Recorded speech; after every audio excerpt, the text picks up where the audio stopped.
Hi welcome back to RK's magic kitchen. நம்ம சேனலை subscribe பண்ணாதவங்க கீழே சப்ஸ்கிரைப் பட்டனையும் பெல் பட்டனையும் கிளிக் பண்ணிக்கோங்க. நம்ம இன்றைக்கி ஹோட்டல் ஸ்டைலில் நல்ல காரசாரமான ஒரு மிளகாய் சட்னி எப்படி செய்கிறதுன்னு பார்க்கலாம். நீங்கள் இந்த சட்னி ஒரு தடவை செஞ்சிங்கன்னா திருப்பி நீங்கள் இதே மாதிரி தான் செய்வீங்க. அந்த அளவுக்கு டேஸ்டான சட்னி. அதுக்கு சின்ன வெங்காயம் நான் 8 வெங்காயம் எடுத்திருக்கேன். சின்ன வெங்காயம் இல்லைன்னா பெரிய வெங்காயம், இந்த மாதிரி மீடியம் சைஸ் வெங்காயம் ஒரு 6 வெங்காயம் எடுத்துக்கோங்க. வரமிளகா நான் இன்றைக்கி 15 வரமிளகா எடுத்துருக்கிறேன். நல்லா காரமாக இருந்தால் தான் இந்த சட்னி ரொம்ப டேஸ்ட்டாக இருக்கும்.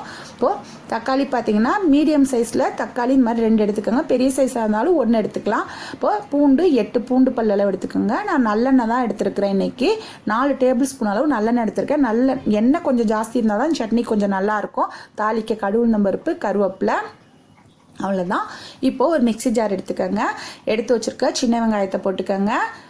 வரமிளகா போட்டுக்கோங்க. வெங்காயம் ரொம்ப கூடுதலாக போடாதீங்க, பச்சை வாசம் அடிக்கும் அந்த வெங்காய வாசம். இப்போ தக்காளி போட்டுக்கோங்க, பூண்டு போட்டுக்கோங்க. நம்ம சட்னிக்கு தேவையான அளவு உப்பு போட்டுக்கோங்க. அவ்வளோதான். நம்மளுக்கு 1 செகண்ட்லேயே நம்மளுக்கு சட்னி ரெடி ஆயிரும் பாருங்கள்.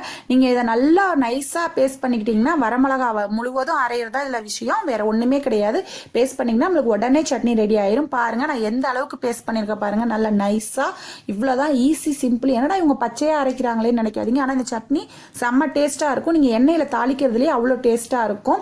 இப்போ அதை நம்ம ஒரு பவுலில் மாற்றிக்கலாம். தண்ணி ஊற்றாமல் தக்காளி தண்ணியில் தான் அரைக்கணும்.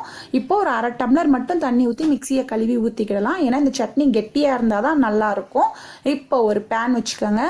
பேன் வச்சு நல்லெண்ணெய் ஊற்றிக்கோங்க. நல்லெண்ணெய் இல்லைனா நீங்கள் ரீஃபண்ட் ஆயில் கூட நீங்கள் யூஸ் பண்ணிக்கலாம். எந்த எண்ணெய் வேணாலும் யூஸ் பண்ணிக்கலாம். ஆனால் கொஞ்சம் கூடுதலாக இருந்தால் தான் இதுக்கு எண்ணெய் கூடுதலாக இருந்தால் தான் சட்னிக்கு ருசியாக இருக்கும். ஏன்னா நம்ம பச்சையாக நம்ம அரைக்கிறதுனால. இப்போ கடுகு பருப்பு, கருவேப்பிலை போட்டு நம்ம எப்பொழுதும் போல் சட்னி தாளிக்கிற மாதிரி தாளித்து அந்த சூட்லேயே நம்ம அந்த சட்னியில் ஊற்றுங்க. அந்த சூட்லேயே நல்ல ஒரு ஸ்பூனையும் வச்சு கிளறிக்கோங்க.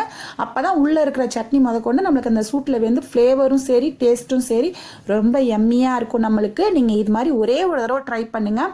இந்த சட்னி நம்மளுக்கு சூப்பர் டேஸ்ட்டாக இருக்கும். இங்கே இட்லிக்கு ரொம்ப பர்ஃபெக்டாக இருக்கும். இன்னும் கோதுமை தோசை, ரவா தோசை எல்லாத்துக்குமே சூப்பராக இருக்கும் இந்த சட்னி. நீங்கள் வேணால் வீட்டில் ஒரே ஒரு தடவை ட்ரை பண்ணி பாருங்கள். அவ்வளோ எம்மியான சட்னி இது. அதுவும் நல்லா என்ன சொல்கிறதுனா ஹோட்டல் ஸ்டைல்லையே இருக்கும். நம்மளுக்கு இந்த சட்னி கெட்டியாக இருந்துச்சுன்னா தான் இந்த சட்னி ஆனால் நல்லாவும் இருக்கும். மேக்ஸிமம் நல்லெண்ணெயில் தாளிங்க. அவ்வளோதான். உங்களுக்கு பிடிச்சிச்சுன்னா லைக் பண்ணுங்கள். தேங்க்யூ.